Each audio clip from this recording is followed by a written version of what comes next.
As young Kenyans take the lead in shaping national conversations online, a critical question emerges. Is speaking out becoming too risky? Tonight, we delve into the state of digital freedom and growing concerns over safety. And earlier on, I spoke to National Students' Council's Youth Coordinator, Ouko. Listen in. As Kenya's youth continue to shape the national discourse through digital platforms, tonight I'm joined by the National Youth Coordinator, Students' Council, Ouko, as we talk issues of digital freedom and rising concerns over safety. Thanks for talking to us. Do young Kenyans today feel safe expressing themselves on digital platforms, especially when their views are challenging authority? In terms of the state to an individual relation, most young people don't particularly feel safe. And this is even inclined to the report that was released by the Kenyan Human Rights, where a report was indicating by end of last year about 82 related tech-related abductions that happened. So I feel like most young people, in terms of a rate of 1 to 10, already it at about 6.5.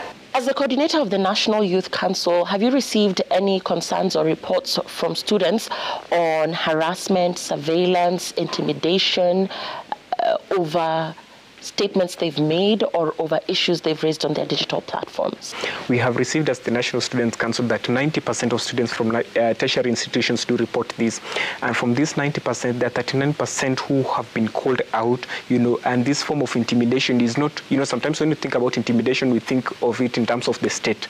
This sometimes comes even from friends. This sometimes comes from parents themselves whom, ideologically may not be aligning with what perhaps their kids are doing. In your opinion, is digital expression in Kenya a constitutional right that you feel is upheld, or has it become an illusion, especially where the youth are concerned? If we do compare Kenya to other nations, especially within the East African borders, I think Kenya, we are doing fairly okay in terms of, the space that young people do enjoy in terms of expressing ourselves. Of course, there are a few misdemeanors that are coming, that are popping up, especially when it involves a young person attacking a senior government official. I think that's where a number of times we start perceiving, is this social expression illusionary or factually based? Where do you draw the line between the youth actually making a point on these digital platforms vis-a-vis having total disregard for authority? These hashtags that you see on social media, whether it is in terms of attacking politicians,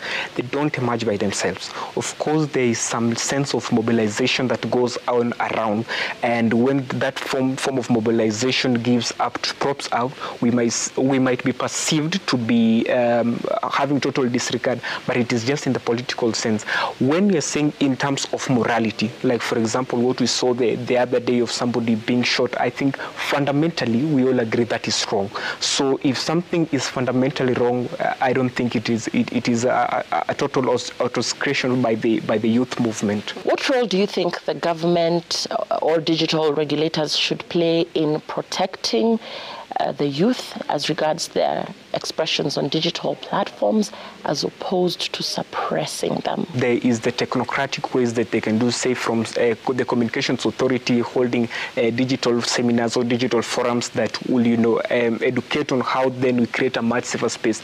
But secondly, I think the most important thing, it comes to culture, right? Because you might all hold these technocratic, all these things in paper, but if the culture, especially around the political goodwill around this, I think the technocratic measures that will be put will just be in vain. The National Youth Council, how are you protecting students who find themselves harassed or threatened on these platforms? The National Students' Council doesn't operate like an island.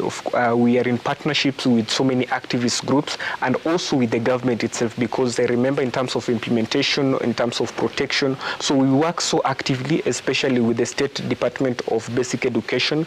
And, when there are cases that are reported, of course, they have the legal mandate of, protecting the young people. So sometimes we do a number of reference to them. Thank you very much for speaking to us. Kenya Airports Authority invests over 177 million shillings in new aircraft recovery system to respond to aircraft runway emergencies. We were in need of classes at a very fast rate. Partnering with SBS enabled us to have excellent classrooms. We had confidence in them and they delivered. SAF Build, a quality product from Safal Building Systems, a subsidiary